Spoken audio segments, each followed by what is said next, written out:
Okay, now it is. So, hello. My name is Pyry Takkunen, and that is as ridiculous to Finns as it is unpronounceable to foreigners. And while we're on the subject of bad names, I work at a company that is, for reasons unknown to me, called Polar Bunny. And what I do there is creative direction, meaning that I basically design game concepts, write scripts, that is story and scenario stuff, not code, sorry, and supervise the overall creative process. In my spare time, an increasingly diminishing luxury, I've also tried to make the world a better place by writing some rants on gaming-related Facebook groups. The project that has kept me from doing so lately is Parcel, the puzzle game that was recently greenlit and is therefore headed to Steam once we actually get it done. Anyway, the topic of my talk today is Parcel, how I learned to stop worrying and love the box. And that last part sounds a little wrong as well when you really think about it. If you were expecting a story about my puberty, there actually might be something about that as well, but the core content of the talk will be about the experience of making Parcel a reality and the phases it took for me to get to that point. I will start out with a little personal history part, of course, and then through tales of hardship and some ranting about the significance of games as an art form, work my way up to the general design philosophy that I want Parcel to live up to. Now, first, a couple of disclaimers. Okay, yeah, you missed that part. The fun part, disclaimers. I'm not pretending that I do everything right or even by the code that I would want to follow. I probably don't. I represent no entity other than myself with my opinions and the contents of this talk. What this means is that if you were to see an animation of weird, phallic, duck-like creatures intercoursing on a boat, that decision would be something that, my decision, my responsibility. Not that you'll see such an animation, sorry. I'm not here for a popularity contest, so I might as well speak my mind. And what this means is that you might disagree with the things I say, and you might even be right in doing so, but even being good friends with me doesn't mean that I would leave out things that I find worthy of saying. I would also like to add that thanks to thunderstorms first destroying my work and then preventing me from doing it all over again, the talk and especially the slides will not reflect the quality that I usually demand of myself, but you might have already noticed that. So, why am I here? Now, as I warned you, the first part of the talk will be about me. Sorry about that. It will probably make me seem like I'm in love with my own dick, but while the appendage in question is quite a remarkable specimen, the point of this introduction is just to give you an idea of where I'm coming from, how Parcel came to be, and why I feel so passionately about video games and the issues surrounding them. So, in the early 1990s, Finland was living its post-80s hangover, and people were still wearing pimp-ass fanny packs, like my big brother here. And against all odds, this finely clad gentleman is actually getting married this weekend, and that causes me to miss out on most of this year's assembly. Thanks, bro. Here's me and him. What? Here's me and him. Jesus. Here's me and him when. Jesus, sorry. When we still didn't prevent each other from attending nerdy events. Anyway, this guy's significance to the story is that one day he made our parents get this for him. Yeah, that's Pandora's box right there. They had no clue how obsessed I would get with pixels and chiptunes and Italian plumbers beating their heads on brick walls on mushrooms. So, needless to say, a childhood spent on video games ensued. And I could talk for days about my experience of growing up with video games, but a little slideshow of images will probably tell you the story better than hours of passionate rambling ever would. So you are free to make any woot sounds, clappings, and battle cries as you wish, as this is a nice way of exploring the space and knowing what kind of an audience I'm making an ass out of myself too. So.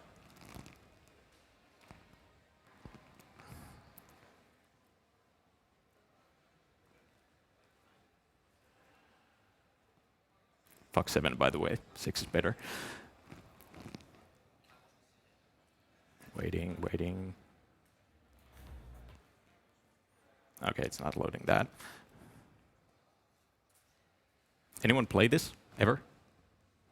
Too bad. It's awesome. Pyry Takkunen is it's a Super Famicom game. There's Tekken.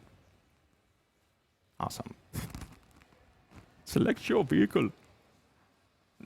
What explodes there is probably a chair or body armor. Awesome. You can probably figure out the rest of what it's about to say. And I can actually relate to this guy. Eat stale beast.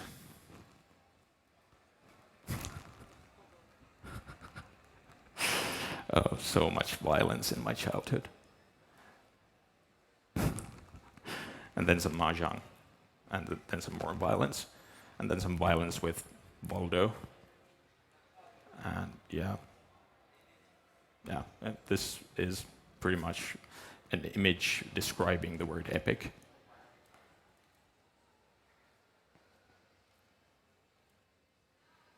I've actually spent like 200 hours on this one minigame in Mario Party 5.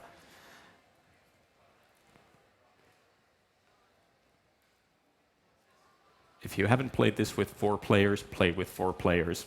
You will hate everyone, but love this game to death.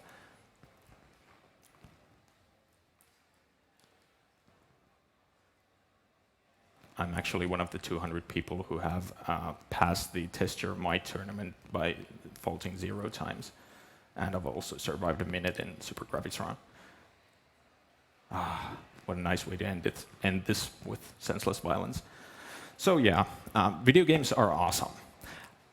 However, even after 2 decades of gaming and even some fiddling with Game Maker and modding Max Payne when I was still in the elementary, it never occurred to me that video games, the passion I had always had and the knowledge on which always made me stand out, could be a profession.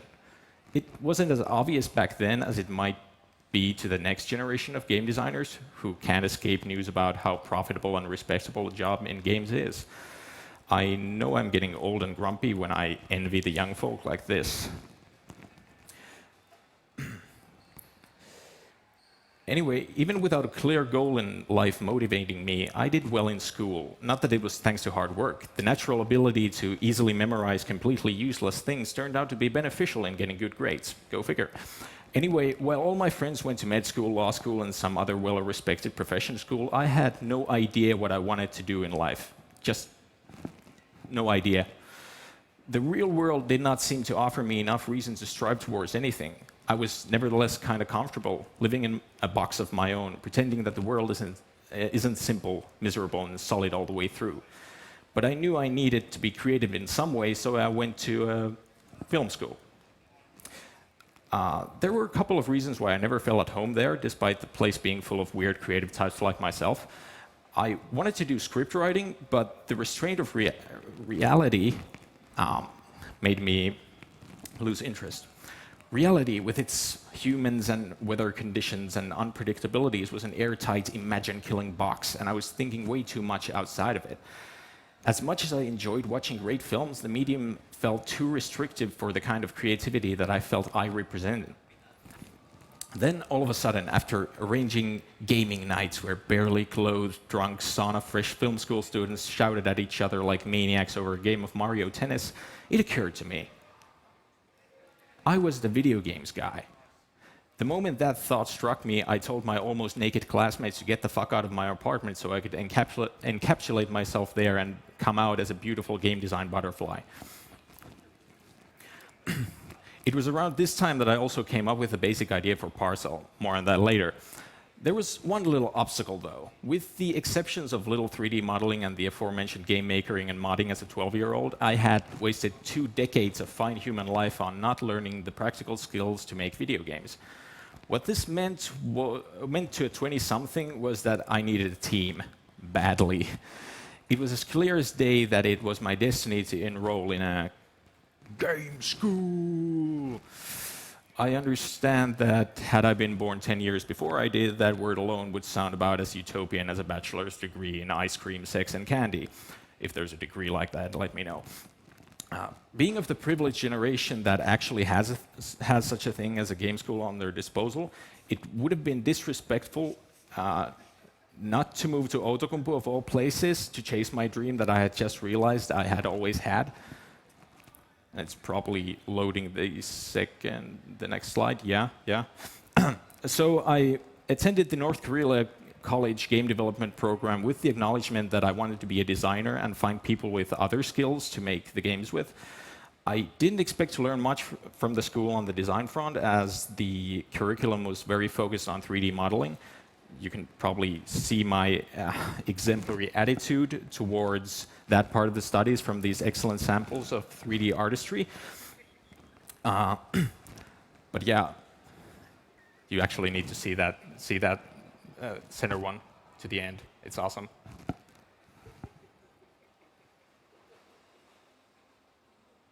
Yep. Lasers. They make everything good. So yeah. I also recommend everyone to go see Ultimate Gagger 7708 versus Nasenaffen Revelation Chronicles EX plus Alpha 4 on YouTube. It's an embodiment of all that I wanted to do in film school but was never able to. That link should work. But anyway, doing game projects was the heart and soul of the whole thing, and this brings up a rant-worthy subject. I want everyone that is a game school student or planning to become one to listen up and learn from my experiences. First off, acknowledge that you are getting everything for free. If passion to make games brought you into a game school on that side of Finland, why would you waste this opportunity on not making games? Secondly, start immediately. I have no idea where my 3 years of study went, but I sure hope I would have utilized them properly. Time goes deceptively fast, and you have only so much time before you and your classmates are holding a diploma for taking a student loan in order to buy more booze.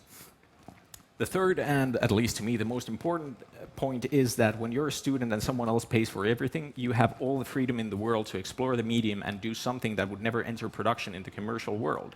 Think of game studies as a government grant for artistic game development, the only one of its kind, really. Even if curriculum offers you nothing, you can always make use of the fact that a class of game school students is a group of people who have come to spend a couple of years in the same location with the same passion as you. Make use of this asset. Find the talented guys and girls, be nice, respectful, and awesome to them, and give them a reason to work with you on projects. Who knows, maybe they'll end up sticking with you. The fifth point isn't really an observation of any kind, just a piece of advice. Do not fuck it up. You didn't come all this way to just play World of Warcraft or sulk over how gorgeous your ex-girlfriend was for 4 years. Get your shit together, get it together quickly, and embrace the opportunity. Game schools are a valuable thing that is too often taken for granted. Its awesomeness gone to waste. It's not that I'm the poster boy here. Actually, I made a lot of those mistakes during my studies. I hope it taught me something.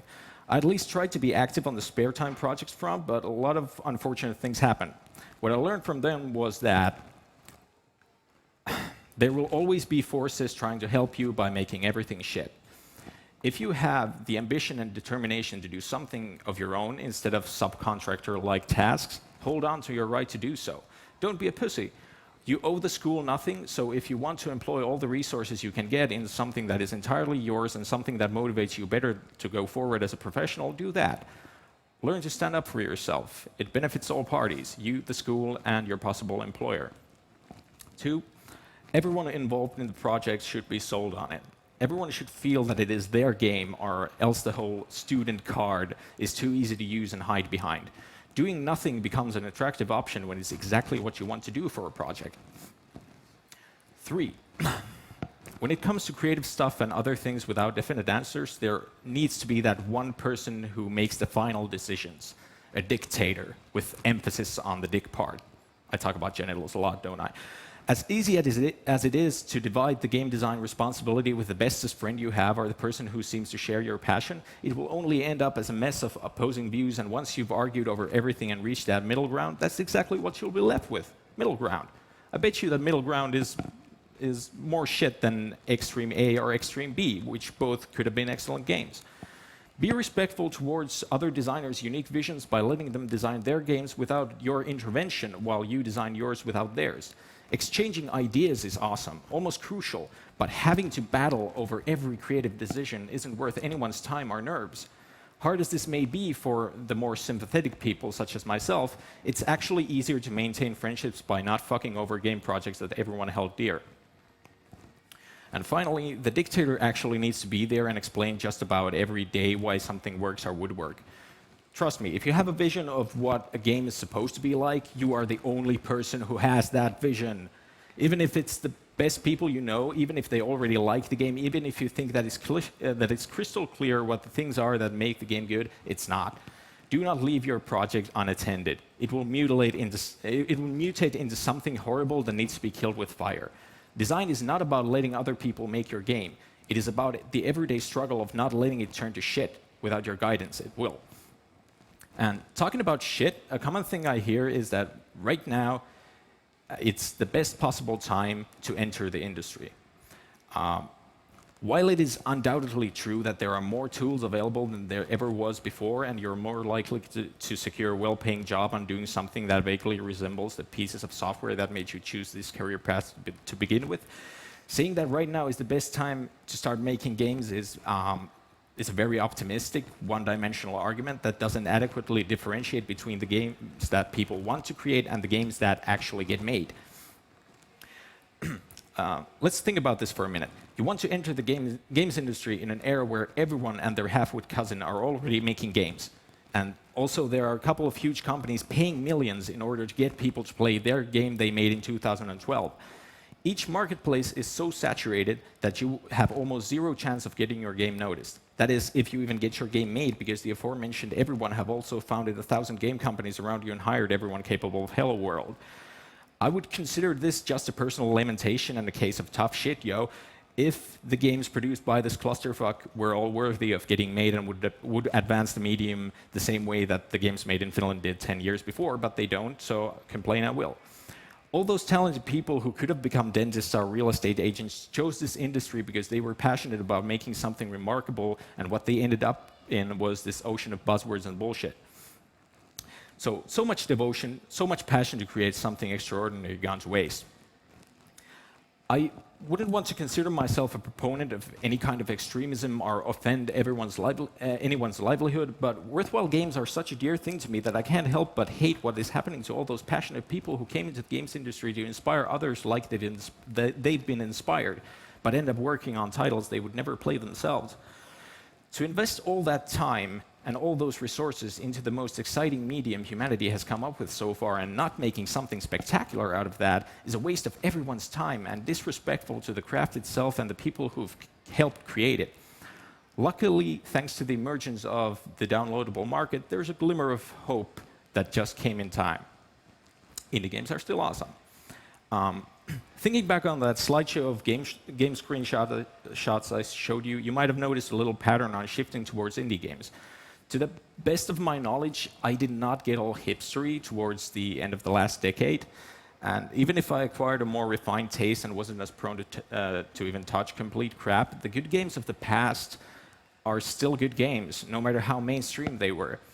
In the earlier days, there was virtually no such thing as indie games available to everyday consumers, but this didn't mean that the games were conventional by any means. There actually was a time when squatting behind things in third-person perspective was new. That's something. So what happened there? Acting as my personal punching bag is this guy, a guy wearing a suit for a stock photo. He isn't meant to be a representation of any one person, just an embodiment of all things wrong in games nowadays. This imaginary guy hasn't played games at all, well, apart from maybe golf, polo, or Minesweeper. He felt nothing during that little slideshow of gaming history, and thus doesn't and will never have the capacity to understand why we love video games so deeply. As such, he represents the part of the industry that I would respectfully kind of prefer to get the fuck out of it. Seriously, if you're able to turn people into zombies that pre-order every horrible AAA sequel before seeing any reviews of it, and willingly return to playing their mobile IAP treadmills just because a push notification blackmailed them to, you're a very talented person. Talented enough in psychological manipulation to make that amount of money somewhere else without ruining an art form that many people love and want to develop further. So, Yeah, art form.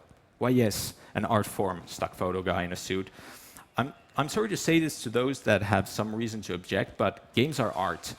They are, end of story. This shouldn't be a thing that is debated. The mechanics alone are their own art form, but in addition to that, every other subcategory of video game development, be it writing, visual art, music, or whatever, are already considered art even by the smuggest of snobs. So why isn't carefully crafted interactivity with all these on the side? Games are art even if the general gamer crowd, the baseball cap wearing gray mask that stock photo guy in a suit helped create, feels that the term art is too pretentious or fancy for their preferred choice of entertainment, because the term is usually associated with people who smear their pet parrot shit on places and call it a painting to hide the fact that they can't really draw or express anything actually worthwhile. The pictures I showed to you at the beginning had impact. Why? Because the artistic experience that this audience felt while playing the games. Okay, so hopefully by now we've established that games are art, but how is that position threatened? Once again, I don't like the fact that art and business are opposing forces. Business is a nice thing, because by doing business with your game, you might get more money for making an even more awesome game, or for buying houses and cars and chocolate-coated hookers and all those other things that makers of awesome games deserve. But once again, thanks to that stock photo guy in a suit, fuck that guy, thanks to the phenomenon that I used that poor guy as an embodiment for, the biggest gaming-related news in respectable non-gaming media is that a game company has gotten this much investment. That isn't an indication that the games will be any good, although they might, or that a precious part of human culture would be preserved. There is basically no relevant media visibility of games as culture and as the relevant art form that it is. And to top that off, there are virtually no educational programs in Finland that teach game development as an art form. That thing is not even discussed, really. The curricula that are supposed to create the video game developers of tomorrow are focused on the thought that these people must become workforce for the companies that already exist, and in the worst-case scenario are funded by people who don't share their love for games anyway. Because there is such a shortage of qualified employees, it is the responsibility of an entire generation to just go work there where there already is work, rather than chasing their own dreams and actually striving to change the environment that a majority of those identifying themselves as gamers hate. Teaching game school students to just become cogs in the machine is like telling painters to paint houses instead of, well, paintings.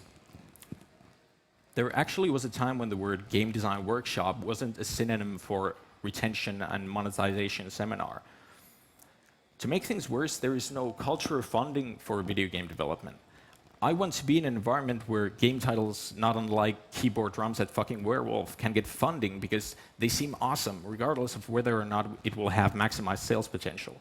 This creative insanity, this opportunity to create new worlds, new universes, new rule systems is so damn exciting and still so fresh that if you want to stagnate video games into nothing else than safely marketable conventionalities and make video game players seek nothing beyond that, you are just pure fucking evil. The government, if no one else, should acknowledge that video games are the major art form of this generation and treat it as such. Video games are so much more than nice statistics on the business side of your morning newspaper. And the biggest threat of all, the people of the future might not even know what they are missing on, so they might not even care. Everybody is under the illusion that everything is just fine for everyone. Saying that the Finnish gaming scene is doing just fine is roughly the equivalent to saying that Finnish film is doing fine because some reality TV show is profitable. Anyone know what this film, what film this is from? Anyone? Yeah, that's from Lipton Cockton in the Shadows of Sodoma, only the best Finnish sci-fi film ever. Doesn't it depress you that you're more likely to know about this? Horrendously bad TV being more profitable than quality film shouldn't mean that quality film doesn't deserve to get made. As for moving pictures, the same analogy works for games. We need to be able and allowed to openly differentiate the truly inspirational video games from those that have no such ambition built in them. In the same way that film is an entirely different thing from movies and graphic novel, as seen here, is completely different from comics, we need to make people wake up and understand what kinds of games made us passionate about the art in the first place and how little the games industry of today has to do with evoking that kind of feeling in people. No matter how much money they make to the government, and no matter how many nice, cozy jobs the game companies of today offer, most are in the business of advancing an industry, not the medium itself. I cannot pretend to be positive about the way Finnish gaming scene is going because it looks like it's becoming a battlefield for market data rather than a playground for innovation, passion, and creativity, the things that created video games in the first place. So why not just make things that we already know that people enjoy and pay for? I'm going to make a little quoteception here.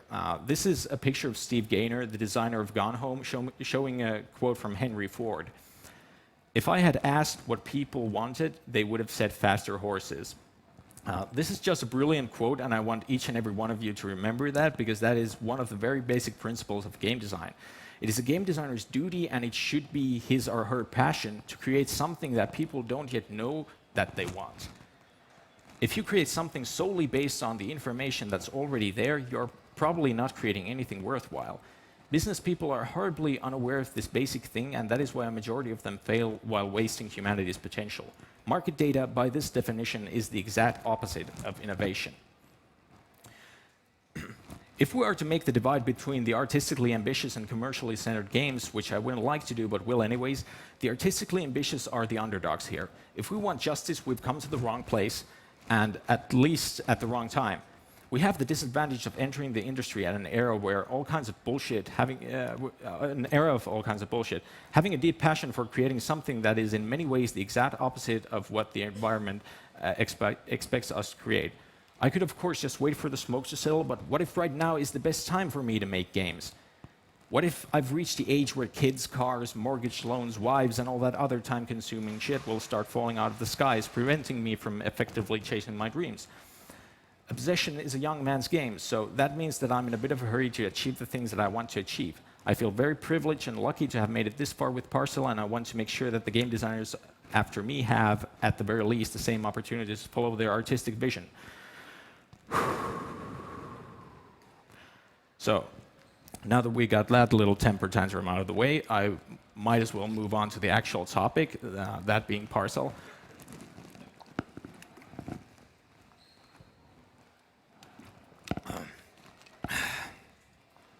So, let's rewind back to the times in film school when I had moved on from movie scripts involving laser vomiting proboscis monkeys to video game concepts involving laser vomiting proboscis monkeys.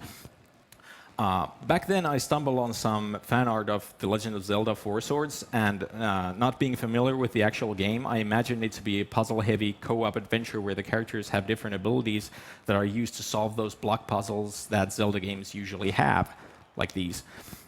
The game was absolutely nothing like that. Holy shit, said the 2010 me. That's the kind of game I want to play that no one is making. So, fast forward a couple of years, and a handful of talented classmates and I are in a situation where finally the school demanded us to make a game project in a couple of weeks. This was months after we had already made our first couple miserable failures, so I felt comfortable bringing the idea of Parcel on the table. Because this was game project 1 of the studies, it was recommended to make something relatively small and save all the big things to game project 2. So we made this with 22 fully functional levels and about 20 original pieces of music. This prototype was good enough to convince Tommi Virolainen, one of the founders of Polar Bunny, that the game shouldn't remain just a student project. It did for a good while, because I still had my internship at Redlings ahead of me. Yeah, that's my internship at Redlings in a nutshell.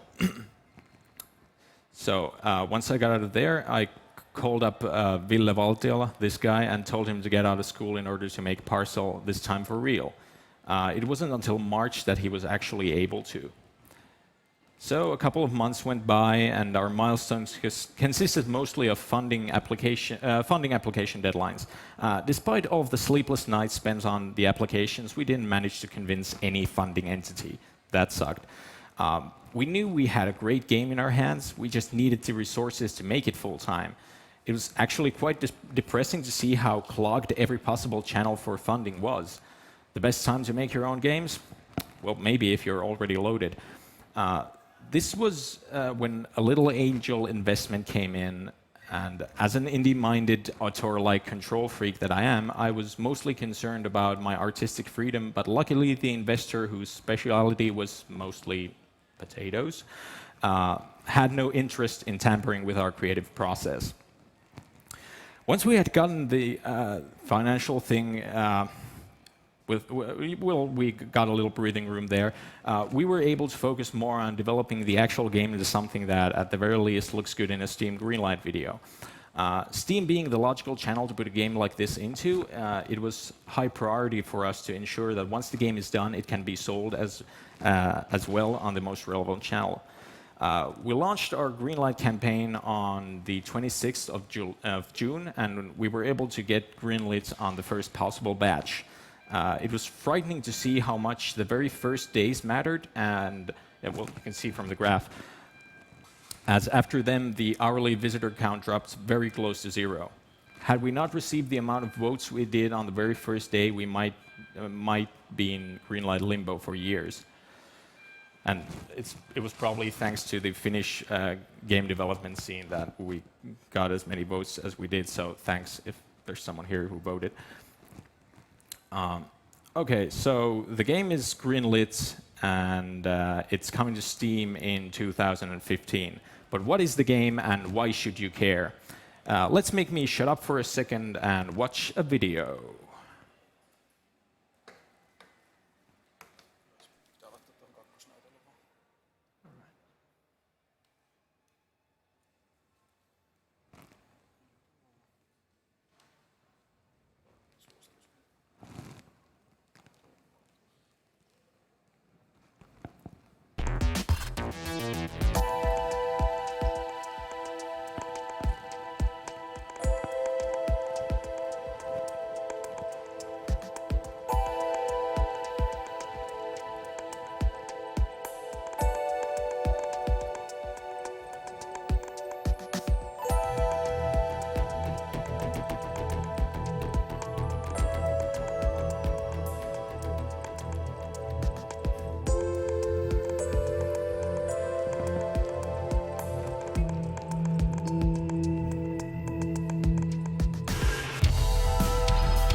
So yeah, to put it shortly, Parcel is a multi-character cyberpunk puzzler. In other words, it is a game where you use the unique abilities of different characters to solve laser puzzles and allow each character, yeah.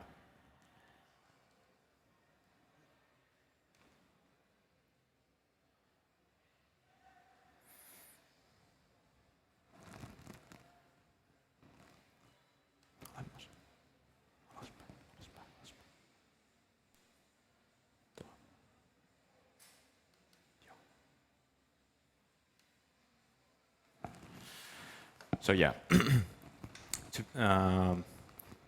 it is a game where you use the unique abilities of different characters to solve laser puzzles and allow each character to end up in their respectfully colored beacon of light. And if comparison to other games needs to be made, it could be described as a combination of Lost Vikings and Sokoban, the latter of which I had not even heard about before Parcel was already in development, so maybe the box thing should be credited to Zelda.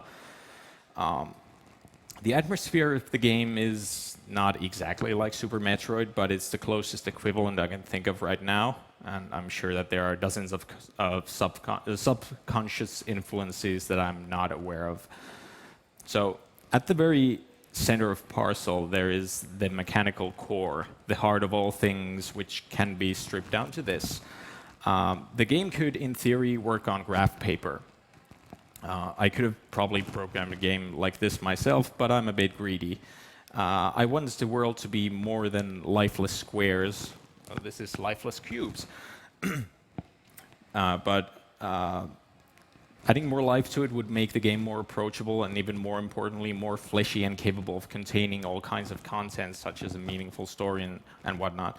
So the game mechanic already had too many things in common with the Rubik's Cube, an irritation of many. So there needed to be an approachability factor that didn't make it just a puzzle. I wanted the different characters with different abilities to have their own personality and their own story, even the box. I drew these myself. And I wanted each functionality to make sense in the game's world, so I came up with the idea that the characters are a futuristic postal service of, post-humans. But the characters alone wouldn't make the game have a sense of space. So despite the 2D gameplay, a 3D game with an isometric view felt more natural. Not strictly isometric, though, because if you have 4 directions on a D-pad or any other directional controller to go to, having a strict 45-degree angle would just make things confusing, because you would never know which direction is which. And talking about the controls, one of the major things when making a grid-based game is doing everything in my power to make it feel like it's not grid-based. I actually don't like grid-based games, go figure. But no matter how restrictive the inherent mechanic is, you can cheat a lot with smooth animation, as, well, you can probably see here. I actually removed a couple of frames from that animation in order to make those corner turns a little more smooth. We noticed early in development that the less space the character fills in a square, the more blocky the movement, especially in the corners, looks like. Therefore, the choice to make very roundish characters that fill up the cube was nicely justified. I very often need to justify big-headed characters to people, although they're just awesome every time. As for the environments, the mazes and their progressive nature needed some sort of justification, so it was easy to decide that they are indoor environments, floors of a building in which the postal crew is going, and they need to descend like every floor by floor. What was important to me from the beginning was that it was the mechanics that set the framework for the story, and not the other way around. Going the other way around sucks. Mechanics, atmosphere, story. Each of these should complement each other, but that's the order of importance that works for me and seems to be a magic recipe for things in general. There are notable exceptions, of course, such as the entire JRPG genre. And now that I mentioned atmosphere, have a look at this comparison. By using chiaroscuro, that is, heavy contrast between darkness and light, we were able to make the indoor environment feel more cramped and actually have a mood of some sorts. It's also a neat trick to make the colors mostly with light and create visual variety in levels, even if you just use the same gray tiles in places every now and then. And it also gives that nice neon 80s look, which I just love. But then to the content creation part, the most rewarding feeling that you can have as a game designer is when you've managed to make a framework for which it is a pleasure to make content onto. And with Parcel, that just clicked immediately once we had the main rules of the game in place. So I just put my headphones on and was in scene for 3 days. And when I finally was, I had designed some mind benders that took a lot of concentration to make. An innocent bystander would have been worried had they seen me mumbling to myself for hours, pixel painting these kinds of mosaics in Photoshop very slowly. But despite the challenging nature of designing the puzzles, having realized how intuitive and fun it was to design them, just drawing different colored pixels, it became clear to me that a level editor would be something not only awesome to make, but possible as well, an important part of what Parcel could become. And as some games, domestic and foreign, namely Trials Evolution, Little Big Planet, have shown us, the user-generated content can surpass anything that the developer itself thought of. We have no idea what kind of a monster we're about to create or help getting created, but I'm excited nonetheless. And a bit about the story. The story of Parcel is set around the 22nd century when fully immersive virtual reality has become the norm to spend a human life. And the characters of the game belong in the very small population of people not hooked up on the VR machines, so they deliver mail to the places where robotized mail services are not allowed to venture into. The story begins when the Meat Space Post people receive a package that is supposed to be delivered into the basement floor of the most heavily guarded building of the VR district. It's all meant to be a little absurd, as video games have a tendency to be, but with layers of serious thought and interesting questions about the issues such as virtual reality, alternate realities, artificial intelligence, and humanity's future thrown in the mix. It's a cliche to say this, but Parcel aims to be a very multi-layered game. The mechanical core is the most important, most universally enjoyable part of the game, but for those seeking deep meaning, there's stuff to be found, even self-criticism towards games themselves.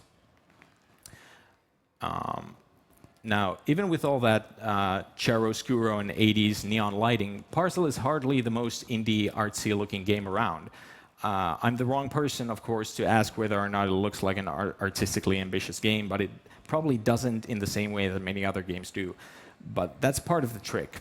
Much in the same way that people can go into a movie theater with the expectation that they're going to see a very typical film and come out having seen something that's actually awesome, I want players of Parcel to expect a little less and then be surprised by the amount of depth. The magician takes the ordinary something and makes it do something extraordinary. And that being the third quote from the same movie used in this talk, I'll talk a little bit about The Prestige. If you haven't seen this film, go see this film now. If you've used the time it would take for you to watch The Prestige on a bad movie, any bad movie for that matter, you're a bad person. Anyway, The Prestige is a film that is a little magic trick in itself. When you go to the theater to watch a movie about two magicians battling over who has the greatest trick, you don't expect to see a story so full of stuff which I can't spoil for you. The Prestige is my favorite movie of all time, and I don't say stuff like that lightly, as I'm one of the most indecisive people on the planet. I can't name one favorite food, favorite song, favorite candy or soda, or even favorite video game, well, maybe Ocarina of Time. So it's miraculous enough that I can say something is my absolute favorite. The film has its shortcomings, such as the Hollywoody nature of over-explaining and lack of character depth, but even those things can't remove the greatest asset that the movie has, and that is unexpected depth. That feeling of discovering something you weren't expecting is so rewarding to me as a consumer of things that it's something that I want the players of my games to feel as well. Parcel is not about magicians, nor is it set in the era of the Industrial Revolution, but because of that unexpected depth component, I would like to refer to Parcel as an attempt to do in video games what The Prestige did in film. Whether or not I actually have the ability to make something that remarkable is another thing entirely, but it's what I aspire to at least. I don't aspire to make good PowerPoint presentations, by the way. When you start playing a humorous game with Nintendo-ish bubblehead characters carrying and magnetizing boxes, you might not expect to discover a meaningful, thought-provoking story about the not-so-improbable future of post-humanist hedonism or get asked questions about the nature of artificial life. Or if you do, you might expect it to feel tacked on, and that's the kind of challenge that I love. I enjoy the thrill of discovering how much stuff I hold dear and worth expressing I can fit into that same box. The same mechanical core that provides me with the restrictions that make me feel less restricted by myself and the randomness of my flow of thought. So create the right restrictions, and you will feel less restricted. I love the box. Love your boxes, people. Thank you.